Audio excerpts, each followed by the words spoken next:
Jonathan Frizzy merupakan salah satu aktor tampan yang sering menghiasi layar kaca saat ini. Diketahui akhir-akhir ini rumah tangga Jonathan dan Dena Devanka sudah berada di ujung tanduk. Di balik kabar tersebut terdapat rumor yang mengatakan bahwa keretakan rumah tangganya disebabkan oleh KDRT dan perselingkuhan. Namun dalam kesempatan kali ini, paman dari Jonathan tersebut menepis adanya isu tersebut. Menurutnya tidak ada KDRT dan perselingkuhan dalam rumah tangga Jonathan dan Dena. Lantas siapakah artis yang diisukan menjadi penyebab perceraian Jonathan dan Dena? Dan benarkah rumah tangga keduanya sudah tidak bisa dipertahankan lagi? Kita Jonathan Frizzy sudah mengajukan 2 saksi. Yang satu adalah paman, atau sebenarnya paman itu yang diketahui netizen. Sebenarnya ini adalah adik daripada orang tua bapaknya Jonathan Frizzy, dan kemudian salah satu make up artis waktu pelaksanaan sinetron. Mereka minta apa yang saya ketahui tentang hubungannya Jonathan beberapa tahun lalu, mulai dari kapan ributnya, mulai dari mengenai juga dalam situasi rumahnya, begitu aja. Kebetulan dari 3 tahun 4 tahun terakhir memang mereka sering ribut. Saya sering mendamaikan, saya bolak-balik Bandung Jakarta. Kita udah ketemu keluarga juga, tapi memang kalau menurut saya memang sudah susah untuk diselamatkan. Karena kedua belah pihak tidak ada yang mau mengalah, tidak mau merubah juga. Jadi saya ditanya hakim tadi, saya bilang memang sudah susah untuk diselamatkan. Nggak ada ya sebenarnya, karena saya tahu persis Jonathan sama Dena ributnya gimana. Malah saya kaget lihat KDRT yang dilakukan Dena. Saya juga baru tahu itu yang ada video yang dari Om Ben itu. Kalau ribut-ribut di rumah ya seperti biasa, mereka sering main sorong-sorongan, ijong nangkis apa. Tapi KDRT saya yakin 100% tidak ada. Kalau orang ketiga, si Jonathan namanya artis ya. Kalau hubungan-hubungan gitu mungkin bukan sama Ririn aja. Banyak juga teman yang bareng ke Bandung misalnya, main kemana. Dan saya sudah bilang sama Dena bahwa yang begitu sebenarnya banyak harus dimaklum. Karena Ijong kan public figure. Tapi Denanya itu nggak ada per sedikit juga, dia mau kekeh, saya nggak mau sama sekali. Jadi mereka saling tidak ada yang mau mengalah satu. Ya Dena bilang ada hubungan sama Ririn. Tadi saya hakim juga nanya, tapi saya nggak pernah lihat dia hubungan sama Ririn. Ijong saya tanya, Ijong bilang hubungan profesional film juga. Terserahlah dari mereka pribadi bagaimana juga. Cuman maksud saya dengan kondisi Jonathan yang sebagai pabrik begitu, harusnya salah satunya mengalah lah, yang gimana yang sebaiknya supaya bisa bertemu. Nggak pernah. Saya nggak tahu Ririn, nggak pernah ketemu sama Ririn. Kalau mantan Jonathan dulu, Mas Ayu apa semua, saya sering nganter bareng-bareng, kita sering main. Kedekatan namanya artis pemain ya wajar lah, namanya dekat, kayak sahabat sendiri, namanya ngobrol bareng itu aja. Kalau soal gosip itu kayaknya enggak. Itu kayaknya dekatnya banyak sih, semua pemain artis kayaknya dekat. Enggak cuma Ririn doang, enggak. Wajar, iya, kayak keluarga aja gitu. Namanya pemain, apalagi dia kan pasangan kan di dalam sinetron itu, ya wajar. Kita rasa sudah cukup, dan kita juga tadi ditanya, dan begitu juga penggugat. Acaranya 2 minggu lagi kesimpulan, Kamis kalau tidak salah tanggal 3 Februari. Itu acaranya kesimpulan dari para pihak. Ya mudah-mudahan apa yang sudah kita lakukan, kesaksian dan bukti-bukti, begitu juga sanggahan-sanggahan kita melalui tertulis, bisa dipertimbangkan majelis. Dan begitu juga gugatan rekonvensi kita. Karena prinsipnya kita minta hak pemeliharaan atau hak asuh untuk anak-anak mereka yang berhijab. Karena di dalam gugatan perceraian penggugat itu tidak mengajukan hak asuh atau hak pemeliharaan. Yang diminta mereka itu adalah hak perwalian. Jadi kita juga minta kepada majelis supaya mempertimbangkan dengan bukti-bukti yang ada dan saksi-saksi yang ada, agar kiranya pengadilan bisa memutus. Saya rasa pengadilan agama Jakarta Selatan akan memutus secara presisi lah. Karena intinya kan kedua belah pihak memberikan satu sanggahan, gugatan rekonvensi, saksi-saksi. Inilah hukum. Kita tunggu aja nanti sama-sama kita akan menerima, siap-siap menerimanya. Baik pihak Dena selaku menggugat, baik kami selaku tergugat. Kita siap-siap. Jonathan Prisi juga siap-siap menunggu keputusan majelis hakim nantinya. Om, sebagai keluarga, tanggal 3 nanti kedua belah pihak mengajukan kesimpulan masing-masing. Jadi kesimpulan ini tujuannya untuk pertimbangan hakim untuk memutus perkara tersebut. Jadi apa yang kami ajukan nanti di kesimpulan juga dengan penggugat ini adalah bahan pertimbangan majelis untuk membuat keputusan. Jadi diminta dua-duanya untuk kesimpulan. Dan sudah bisa selamatkan lagi. Karena dua-duanya sudah dipertemukan antara keluarga juga. Kita udah buat deal keluarga juga, tapi besoknya sudah berubah semua, sudah bisa selamatkan kalau menurut saya. Perlu saya tambahi, ya mohonlah teman-teman media. Jadinya beberapa media yang kita dengar bahwa ada rencana rujuk, ada rencana atur kembali. Kami tegaskan sama seperti pamannya Jonathan Prisi, itu sudah sisa dan tidak akan bisa dipersatukan lagi sesuai dengan apa yang dikatakan Jonathan Prisi pada sidang pertama. Mohonlah pihak media ya mengklirkan bahwa Jonathan Prisi tidak pernah menawarkan untuk rujuk atau bersatu kembali. Dia sudah tetap dengan pendiriannya dan apapun keputusannya, dia akan tetap menjaga dan berusaha dekat selalu dengan anak-anak.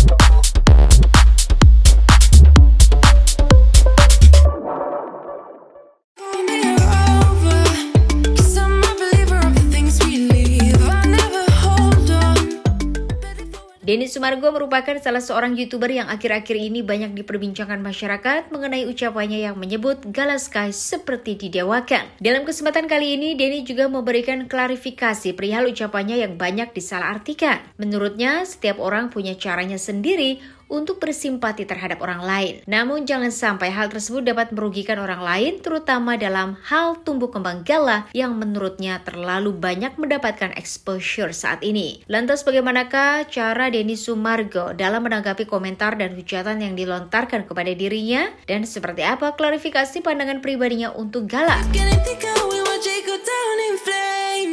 Sebenarnya ada yang bersetuju, ada yang nggak bersetuju.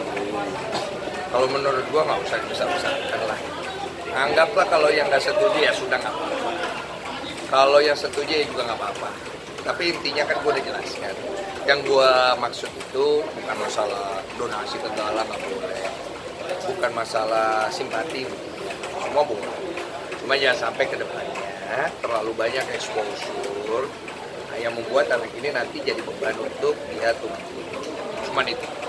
Dan menurut gua apa yang gue katakan itu hanya sebagai pandangan sosial. Tapi kalau ada yang tidak setuju, gue bisa terima lah. Karena kan setiap orang punya pandangannya masing-masing. Jadi nggak perlu dibesar-besarkan. Dan gue juga udah ngobrol sama Ica, ngobrol sama Pak Ica. Saya bilang, Pak, saya pengen ngelurusin ya Pak ya, jangan sampai nanti salah paham. Dan mereka juga menurutku sih sebenarnya terlalu kemana-mana sih.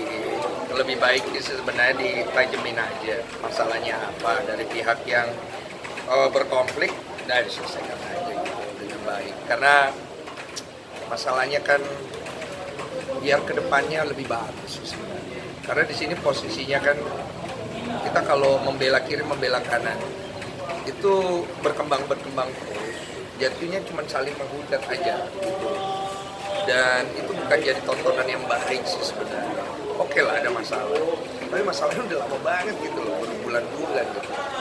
Dan gue melihat bahwa kan almarhum dan almarhumah ini kan sudah berpulang. Jangan nanti sampai ada hal-hal lagi yang nggak perlu keluar, aib orang lah apa semua, udah ditutup aja, selesaikan baik-baik dari kedua belah pihak. Saya yakin kan kedua belah pihak pastinya punya caranya masing-masing. Ya orang akan berpihak ke A ke B itu wajar. Cuman kalau pandangan sosial saya hal seperti ini lebih bagus jangan terlalu panjang lebar. Supaya kedepannya seorang anak yang masih berusia sangat kecil, yang sudah kehilangan kedua orang tuanya, tidak terlalu terbebani lagi untuk menjalani proses dia untuk jadi remaja. Kalau menurut pandang masalah donasi itu berlebihan atau tidak, itu bukan masalah. Karena setiap orang punya cara mereka untuk bersimpati. Bahkan gue sendiri pribadi ngasih hasil AdSense gue full ya, tapi gue tidak konten. Cuman exposure yang terlalu banyak, yang akhirnya terlalu dibangun, yang akhirnya terlalu ditabrak-tabrakin, terutama juga untuk media-media yang saling menabrakkan antara pihak A dan pihak B. Apa ya, kalau menurut kalian itu baik untuk anak itu, ya silakan. Kalau menurut gue kurang bagus. Itu atau itu mau istilahnya apa ya? Cuma maksud gue udah, nah, dikecilin aja masalah. Kalau bisa masalah besar dikecilin, masalah kecil udah. Karena nggak bagus, pasti kedepannya nggak baik buat si anak itu. Nggak ada, gue dapetnya orang tidak bersetuju, ada yang menghujat istri gue, ngedoain yang nggak baik, menyumpahin yang tidak baik. Sempat gue posting juga. Jadi maksud gue tuh sederhana, tidak bersetuju tidak apa-apa, tidak suka tidak apa-apa, mau unfollow tidak apa-apa, tidak simpatik tidak apa-apa. Tapi yang gue tekankan, bagaimana kita dewasa dalam menyikapi sosial media. Netizen Indonesia sekali mujinya tinggi banget. Ya, benar. Sekali bencinya luar biasa. Jadi jangan sampai seorang yang menjalani hidup yang mungkin bukan ke arah situ nanti kena impact. Itu aja sih. Anggaplah pandangan sosial gue. Tapi menurut gue setelah gue pertimbangkan ya, nggak perlu sih sebenarnya gue ngomong kayak begitu. Itu hanya bentuk kritis daripada gue aja sih. Kegelisahan aja gitu Bang. Kegelisahan gue, tapi next time gue nggak akan komentar lagi masalah begitu. Karena menurut gue tidak ada untungnya akhirnya buat gue. Nggak ada. Gue dapat untung apa? Omongan gue itu pasti kejadian. Karena gue dari kecil punya pengalaman ini. Bukan gue soan bukan. Sekarang nih gue kasih sedikit aja ya. Kita ini masih kecil, belum ada exposure ya. Begitu gede masuk ke dunia entertain aja kita disorotnya luar biasa. Belum kalau kita bikin salah. Ya. Nah ini kan anak belum tahu larinya mau kemana. Jadi jangan terlalu dibebani. Biar dia fokus, biar dia tumbuh. Dan dia sudah berada di keluarga yang tepat. Udah, jadi itu ini kan masalahnya masalah kuat, udah biarin selesai. Jangan dibentur-bentur kayak mana.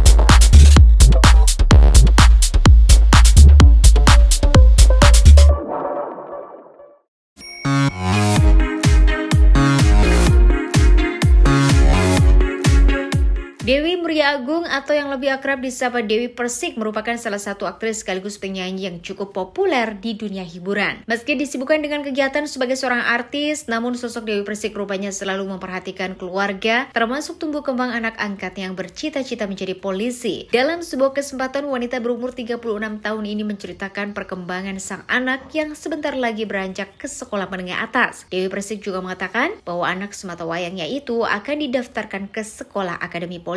Di sisi lain, Dewi Persik juga menceritakan alasan ia merubah penampilan di tahun baru 2022. Kita lihat selengkapnya. Inginnya buka base camp military lifestyle di Jember, di Jawa Timur. Kan sekarang ini masih ada di puncak, Mas. Aku inginnya ada di Jember. Kalau nggak di Bali. Sejauh ini perkembangannya di puncak seperti apa nih? Alhamdulillah yang tadinya campnya cuma 1, sekarang udah lumayan, udah 13. Jadi kalau misalkan ada rezeki lagi bisa tambah lagi dan tambah lagi. Doain ya, mudah-mudahan. Kalau perubahan penampilan teman-teman, kemarin kan aku sudah melaksanakan konser aku kan. Aku kerjasama dengan salah satu platform dan alhamdulillah berhasil. Dan sekarang di stasiun televisi swasta nanti insya Allah. Tapi aku nggak bisa gembar-gembor dulu karena masih banyak yang harus aku pelajari di sini. Mudah-mudahan konser ini bisa terlaksana dengan baik. Aku udah potong rambut nih, kemarin kan panjang kan. Sekarang potong rambut, ya mungkin ada warna rambut tapi biar sehat aja dulu.